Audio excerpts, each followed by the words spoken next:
I know what you guys are thinking. You're thinking, I'm trying to pull the wool over your eyes because you just saw this video yesterday. But you know what? This is another one.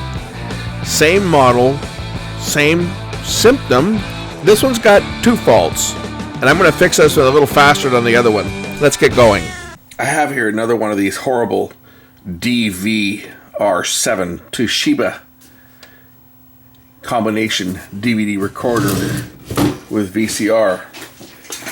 And just so you guys don't think I'm trying to pull a fast one, and just make another video showing the one that I just did. There's the other one. I got two of them here. The last video was one that was a customer owned one.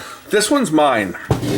And I did a teardown of this one a couple of years ago, but I got frustrated when I saw the piss poor design of it and the fact that I didn't really care about the VCR part.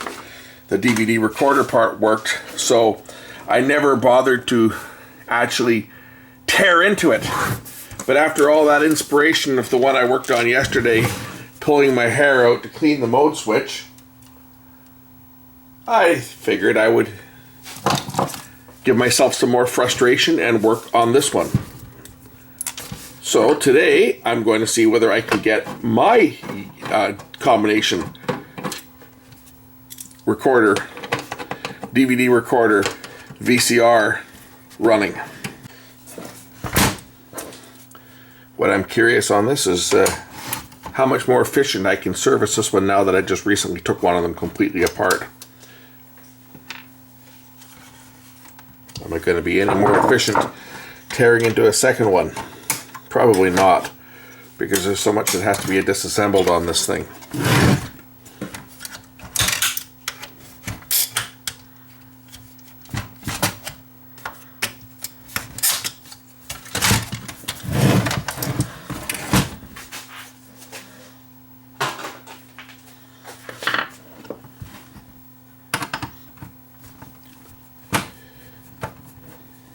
I guess before going too far, let's plug it in and just refresh what the problem with this one is.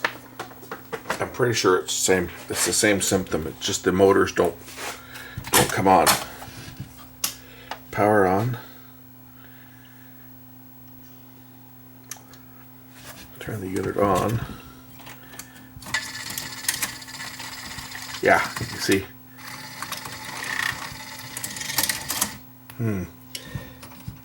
That didn't move either. Oh, this may have more problems. Well, maybe not. It might be the mode switch. Who knows? It might be the mode switch. It's just... That's what it was on the other one, right? The mode switch. And I don't think I even bothered to tear it apart far enough for that. I just kind of looked at it and threw my hands in the air, and it's like one of these things, you know, when it's your own equipment and there's no incentive to spend any extra time on it, and most of the time when things are my own equipment, I have very little incentive to fix them because there's no money in it for me. It's a customer's machine.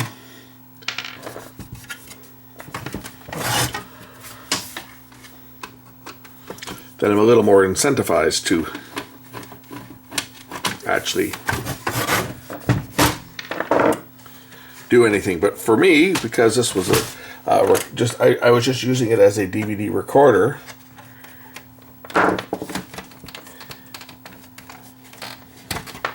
and I do use this as a DVD recorder. That part works fine.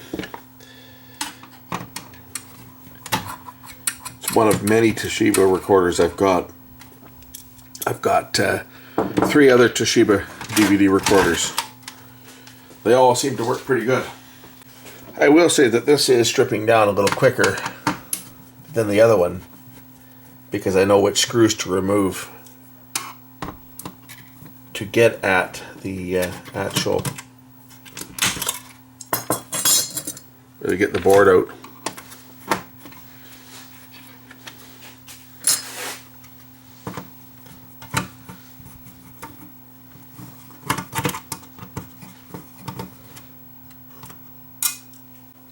I will say I got into this one slightly faster than the previous one, just because I've done one before.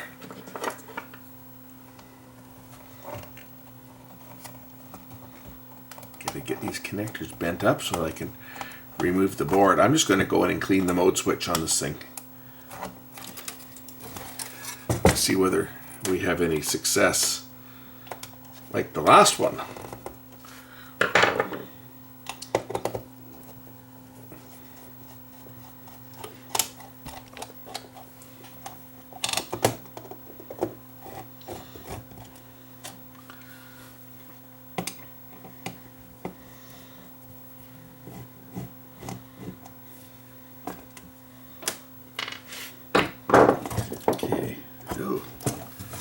Interesting. What's going on here?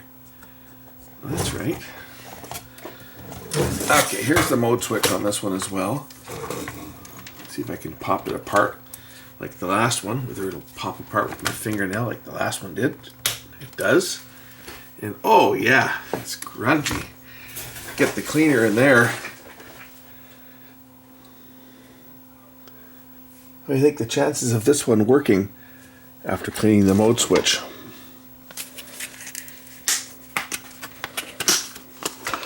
Myself, I'm cautiously optimistic that it might actually do something. But this one here, if we take a look, we can see this one. It get the light in there, throw some extra light in. Always good to have good lighting.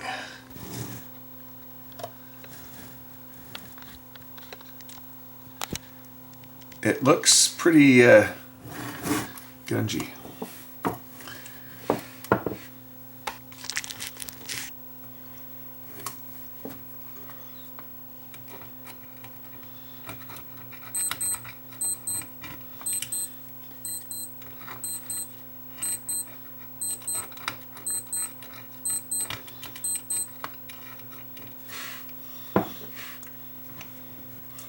So the Q-tip, as you can see, is clean. When I start this,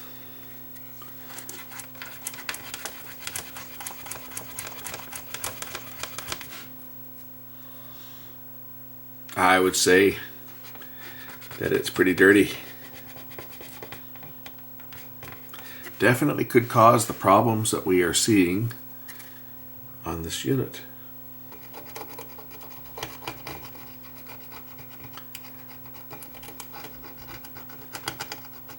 I don't know why I didn't go this far on this one before.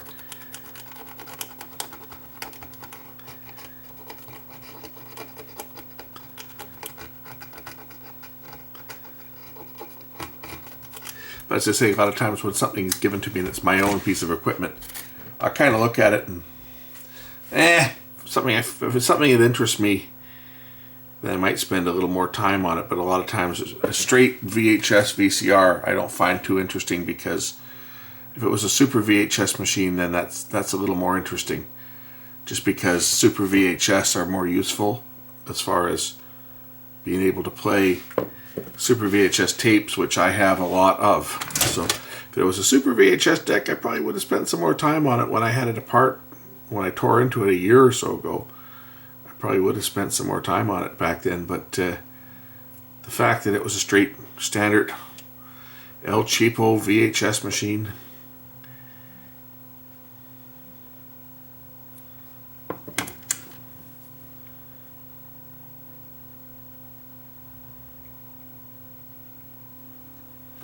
or I did a preliminary on it and figured, okay, this will be one that I'll pull out again for a rainy day. And I was more just interested in using it as a DVD recorder, which I have been. I've been using this thing for the past year or so, 2 years, I guess. This one's in my this one's in my PAL conversion studio. I have a separate studio located at a different place, not at my house, that I keep my 3/4 inch and beta. It's in my storage locker. I keep my beta machine and my 3/4-inch machine and a DVD recorder and my PAL to NTSC converter. I leave them set up in another location at my storage facility because I don't need the 3/4-inch machine every day. In fact, I quite often only use the thing maybe once a year. Same with beta. I don't see a lot of beta tapes. I see a fair number of VHS tapes to transfer to DVD, and a lot of 8mm and high 8 tapes, but I don't see much in the way of the other formats. So I just kind of I have the equipment set up rather than have it set up at the house and tear it down when I don't need it and then set it up again. I just keep all the other older obsolete equipment. I keep it set up in my storage facility, and then when I need it, I can just go to it. It's already ready to go. Okay, gotta line that pin. I think I'll resolder this connector to it. That kind of looks like it could be a bit questionable. Okay, that's in place.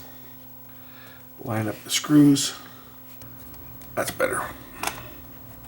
The other screw is this one, and this is the metal screw.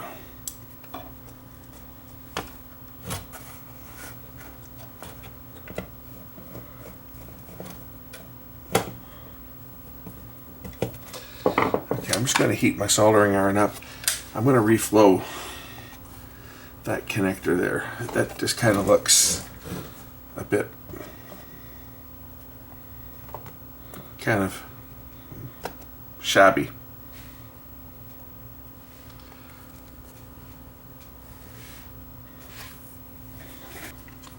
Try not to short any of these while I do anything on here. While I fix this up, I'll try not to bridge anything. I don't know if you guys can see it or not because I'm kind of looking through my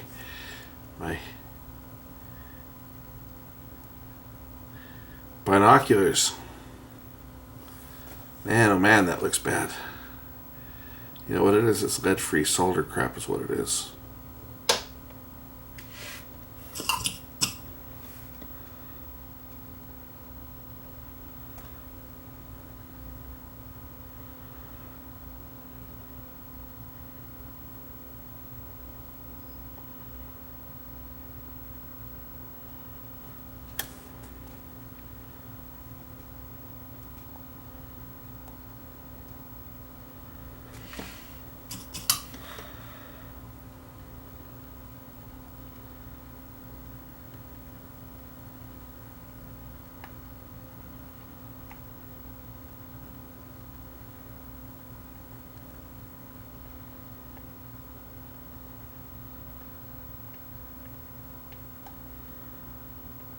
That's why it looks as dull as it does.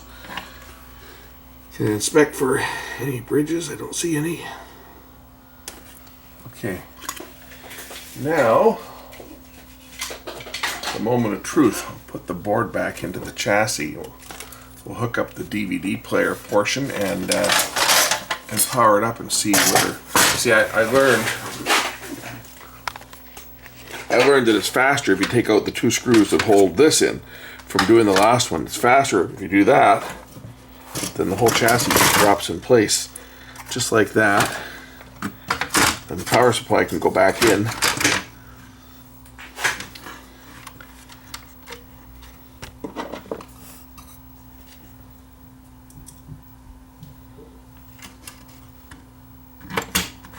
Okay, plug the DVD player in, or sit it in place for now.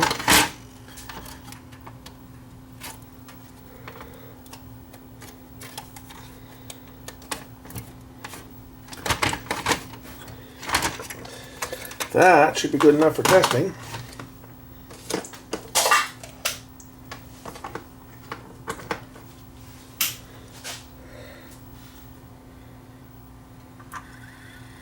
Okay, the head drum turned.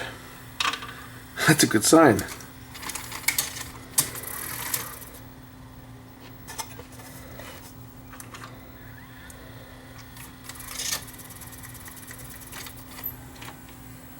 Oh, this cassette mechanism's jammed.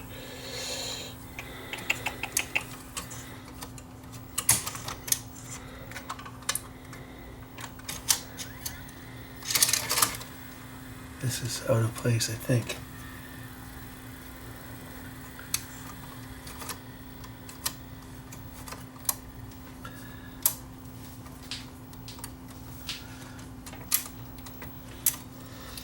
Flimsy mechanism.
Mechanically something is jammed, but the fact that the drum motor came on and the capstan motor came on, that's a good sign that we've made progress. I'm just going to see if I can wind this thing through its paces in the with no power applied. Just going to take out the DVD drive again. This thing could actually work. Wouldn't that be something? Okay, turn the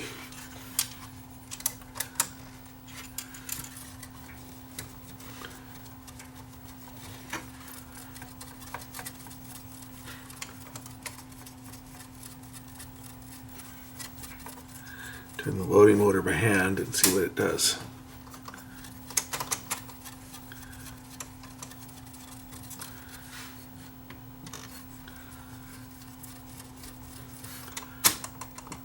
I think this front loading mechanism is where the problem is. It's out of alignment or sticking.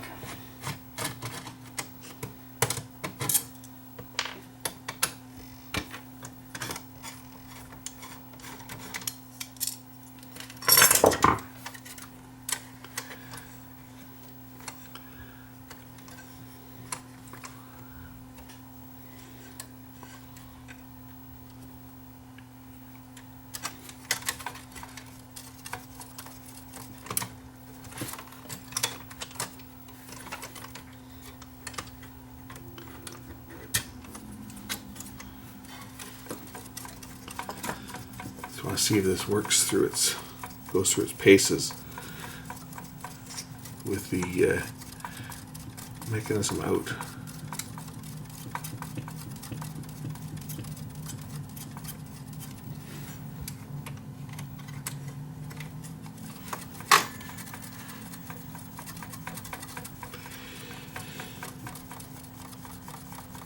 Okay, that goes down.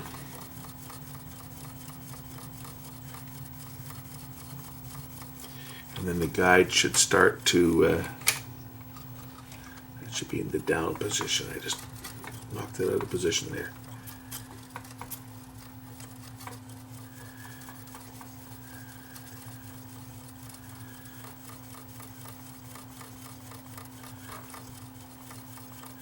Okay, when that's all the way down, it should lock. Okay, the lock is now in place. That'll hold this down. Now as I continue to turn it, the guide should start their loading process. I can probably speed this up if I put a little power on this motor, but we'll just do it through my hand here to see that everything moves as it's supposed to.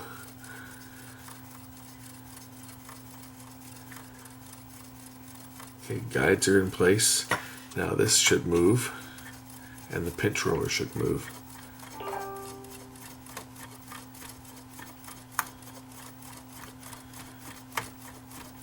There, that moves. Why is the pinch roller not moving? this should be moving over.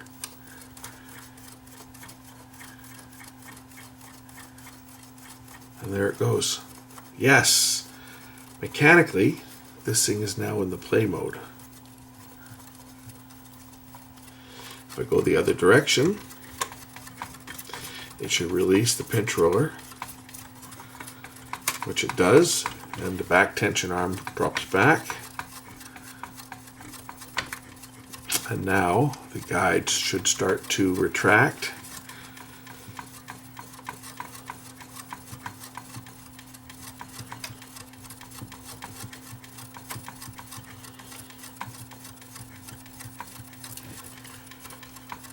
Which they do.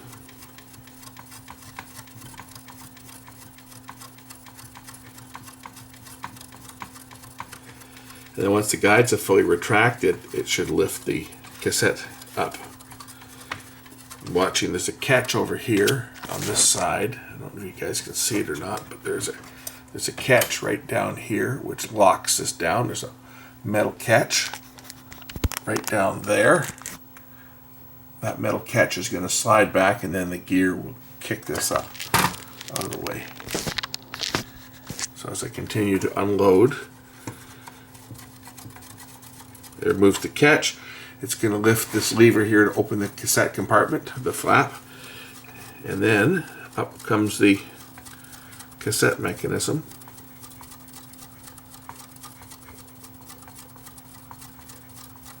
And it should stop right about there. There we go. Now we're in the fully unloaded position. I don't know what was going on with this, whether it just wasn't set in properly or something, but we'll just try, is it broken? No, shouldn't be. We'll just try reseating this thing. That goes in like that on this side, and this should just slide down into place. Oh, wait a minute, gotta put that side in. That goes in like that, and this should just slide down into this track.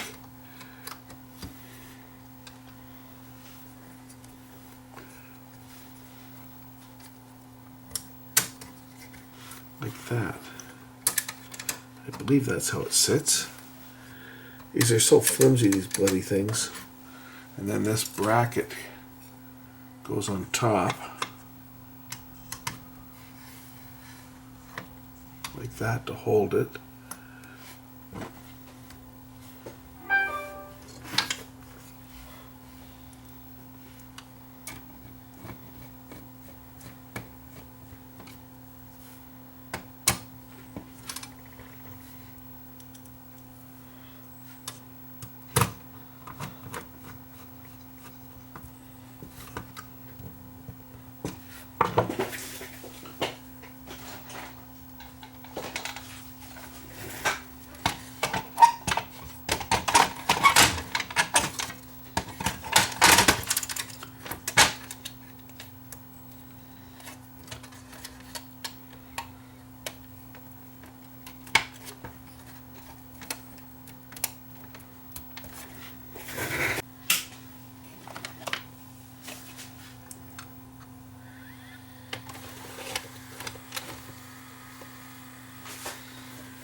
This thing's not going to work, is it?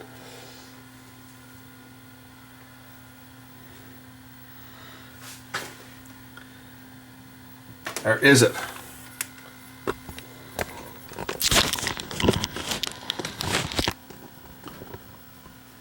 It's not quite playing, but it's close.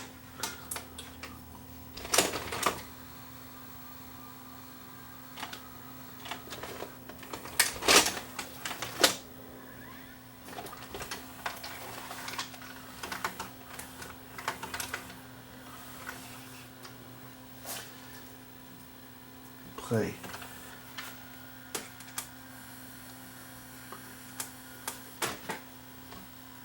You know what? I think my timing might be just a bit off. It's not engaging the pinch roller. So I think my timing might be off a bit. We'll have to take that apart and check the timing marks. What I'm thinking is possibly the mode switch might not be lined up properly. I thought I had it in that little hole on the cam gear, but the fact that the mechanism does, when I run it manually through its paces, it does complete all of the cycles correctly. Maybe the mode switch is just off a bit. It's not lining up properly. We'll just check that and see. Either that or that main cam gear is out of phase slightly. Either way, these are a pain to work on because you can only open these things up so many times and these wires are going to break. So you don't want to have to do this any more than you absolutely have to, because they're not very forgiving. You get a couple bends and then these things are going to just start snapping left, right, and center. Especially this one here. Oh, I think that's what the problem is. My cam gear slipped. My cam switch slipped on the gear. It wasn't in the right position. So we'll just make sure that it does go in the proper hole there. Okay, now it's in the hole for sure. Maybe what happened when I was putting it together, it moved slightly. Make sure it's still in the right place.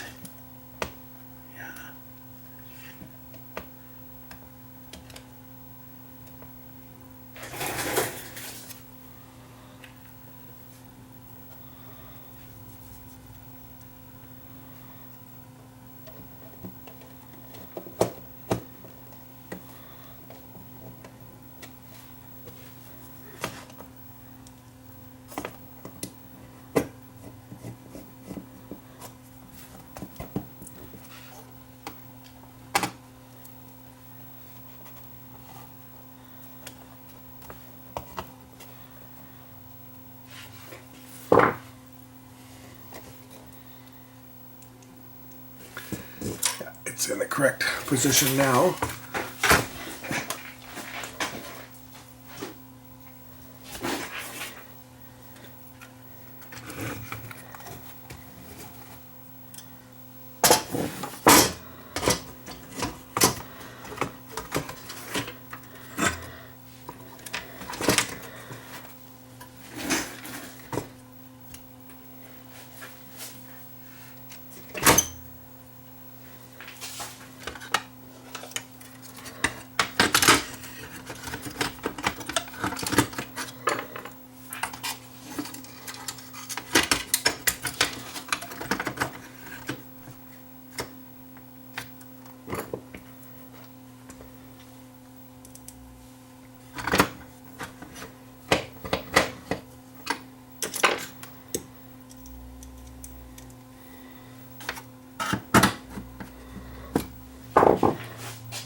Wahoo! It works. That's another one of these things. So you noticed how the base disappeared. There we go. This one is, check all the modes out on here.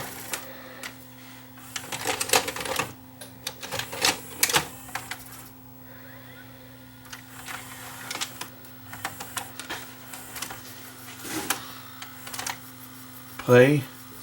All you hear is everything. Where's my fast forward on this thing? Now I have one more demo for you to get the time. Fast forward. I'm doing okay. Fast forward. Yep. Search reverse. Stop. Full fast forward.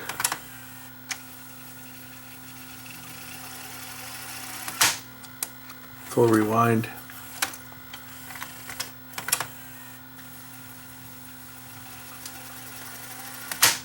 That all works. Bonus. I got the remote for it too. I got the whole thing. Even got some corroded batteries in it. Yeah, it looks like they're heading south. Time to change them.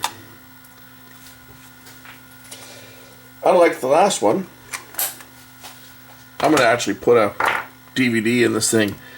We'll make a recording. I'll go find a dvd+rw so that I don't have to keep it. I can just erase it. But we'll do a recording on the DVD on this unit and test it out a little more thoroughly. The other one, it plays. That's all I care about. We know that it's fixed. It's going to work. But this one, I want to see if this one really does everything. Because say this one here, I found in a dumpster years ago, and the first initial video I did, I just did a teardown on it. I didn't get really involved in it, and then I just kind of set it aside, which is something that I quite often do with equipment that's mine. I mean, just sitting here in the shop right now, I've got 1, 2, 3, 4. I got 5 pieces of stereo equipment that I haven't touched. I've got 2 vintage radios, one that goes back to about the 1930s and one from the 1960s that I haven't touched, and a couple reel-to-reel machines. This is stuff that's in my own collection that one of these days, for future projects, they will get worked on. But I have a lot of stuff that I have collected, a lot of vintage equipment that I've collected. The junk I get rid of. But if something I feel that I have something that may be serviceable at some point, I'll put it into my storage unit and just kind of leave it there for a rainy day, and then when I get around to it, I get around to it. Anyway, let me go and find a blank that we can record on, and do a recording from the tape, and then we'll put this thing all back together. Actually, probably put it back together now, and then we'll do the recording. But let me go find a disc first. So I'm just going to stick some of the screws in here first, just to get this thing sort of back together, and then we'll mount the DVD drive. Put in the plugs for the fan and the interface board.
Okay, ready to test.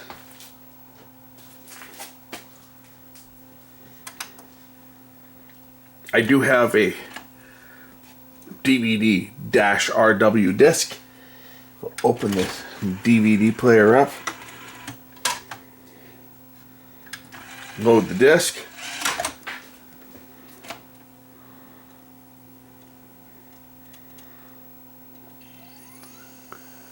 I'll just try recording. I'll try the recording from that tape. Bose tape. This one. I forget how to do this on these things. I'll have to figure this out here. I think there's a button on there just for dubbing.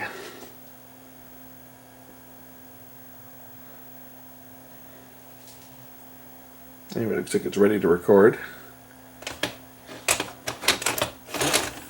Load the tape.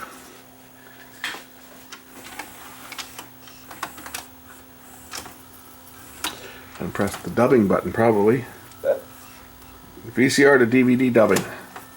There we go. It is now dubbing. Really? It works through walls, ceilings, and floors. You mean I could be outside by the pool and operate the system that's in the house? We'll let this go for a minute. Because this is a dvd+rw disc, I'll be able to erase it when I'm done. The system, right? No. I think you're going to be able to. So I'm just going to let this record for a couple minutes, and we'll finalize the disc, verify that it plays back correctly, and then we're all done with this one. And then I'll have a nice, perfectly working, in great shape. Actually, it looks pretty cool too. DVD VCR machine, which I'll probably start using for doing my straight VHS to DVD dubs. It'll save me having to haul out a VCR and hook it up to my standalone. Well, I've been using this machine for standalone in my secondary workshop that I just use for dubbing, but I'm going to bring this one into the house and use it in the house now, just for straight VHS dubs. So that should be plenty of recording. If I press stop, it says writing to disk. We'll just play this back once it's finished writing to disk. I'll hook up the cable to it to see if the tuner's working.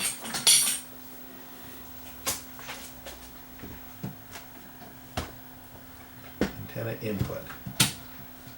The antenna input is working. I'll try recording this while I'm at it. Record. We'll do a recording off the tuner as well. It's part of my collection of cool concerts. I've got hundreds and hundreds and hundreds of them.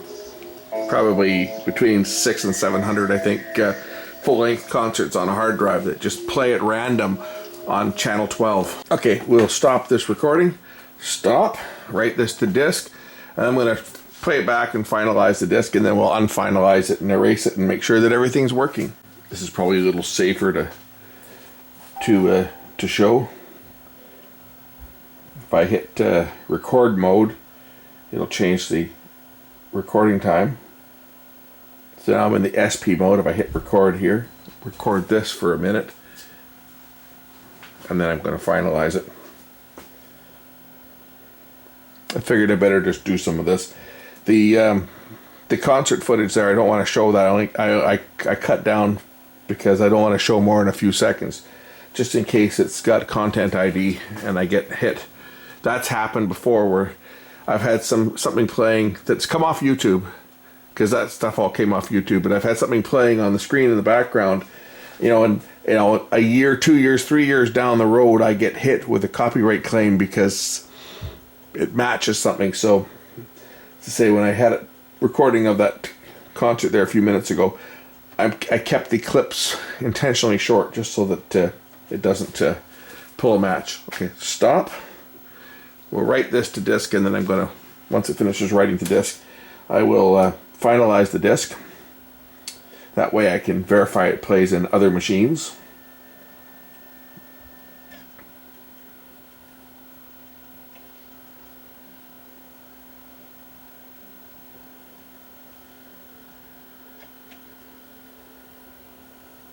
Okay, it's now written to disk. If I hit the setup button over here, I can go down to the DVD menu, and we'll finalize, or here we go, finalize the disk. You can also format these dvd-rw and dvd+rw. You can format them as well. And what the formatting does is it makes it act like more like a RAM disk, where you can delete individual files, but not like a DVD RAM, because it works a little different. You can delete stuff, but you can override it, but it doesn't free up the space, I don't think. but it allows you to delete individual files. Like if you record 2 1-hour blocks on a disc, you can delete one and reuse that space. It makes it more like a floppy or like a DVD RAM, but not quite the same. Because you can, if you format it, you can finalize and you can unfinalize it and delete things, but it's not compatible with a. It's in VR mode. I never use it, but it records in VR mode, so you need to use it on a DVD player that's compatible with the VR video recording mode. Whereas if you put it in just a regular dvd+rw or dvd+rw and you record it in video mode and then finalize it, then you can play it in regular DVD players. Whereas if you record it in the formatted mode or VR mode, it will only play in machines that are compatible with the VR format. But you can erase individual titles without wiping the whole disc. Anyway, this is going to take a few minutes to finalize this, so while this finalizes, I'll shut the camera off and then we'll verify that it plays. Okay, disc is now finalized. Shows me right here what I've got. I've got program 1 recorded from the VCR, program 2 recorded from channel 12, program 3 recorded from channel 5. So I press the OK button. There is the recording from the VCR. Looks every bit as good as the VHS tape. I'm happy. If I press the skip button, it should go to the next recording, which is that one. And if I press the skip button again, it'll go to the next recording. So, the unit is working. I'm happy. I wonder if it can record DVD back to VHS. I guess we can load a blank tape and see if it'll go the other way. I'll start out with the DVD playing. I just wonder if I press the dubbing button whether it will. Nope, it won't. It won't let me dub DVD to VHS. I wonder if I press the record button. If I press the VCR button, nope, it won't. Interesting. If I press the record button, will it record? How about if I press the record button on the VCR? Ah, it goes into record from tuner. It does not go into record from the DVD.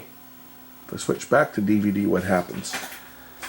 Okay, I press the DVD buttons. I've got the DVD playing.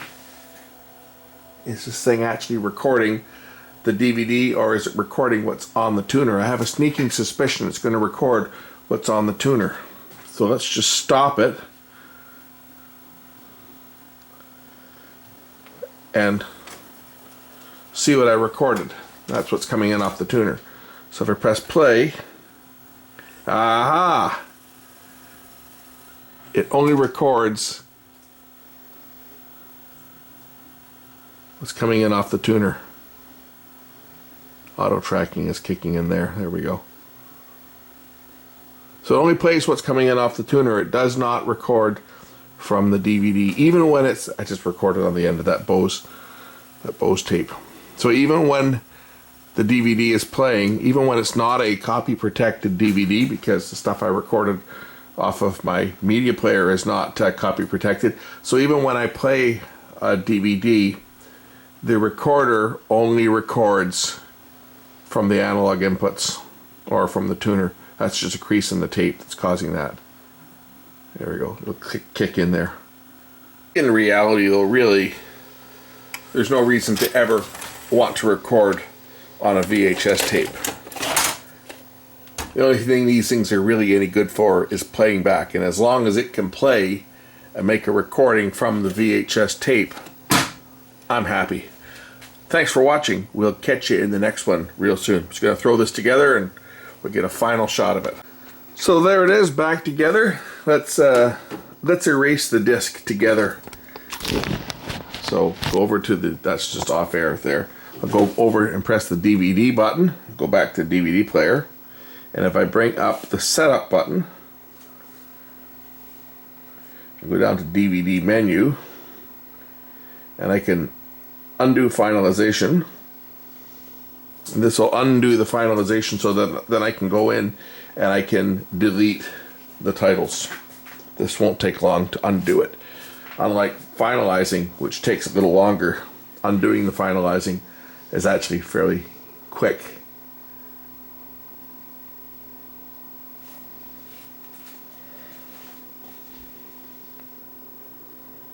And once it's undone, then I can bring up, I think it's disk menu. If I press disk menu, it should bring up a list of all the, I think it's disk menu. Or is it top menu? Top menu, there we go. Now I can go and I can pick titles. If I want to delete this one, for example, I can say title delete. And then I can do the same for the other ones. If I want to delete this title,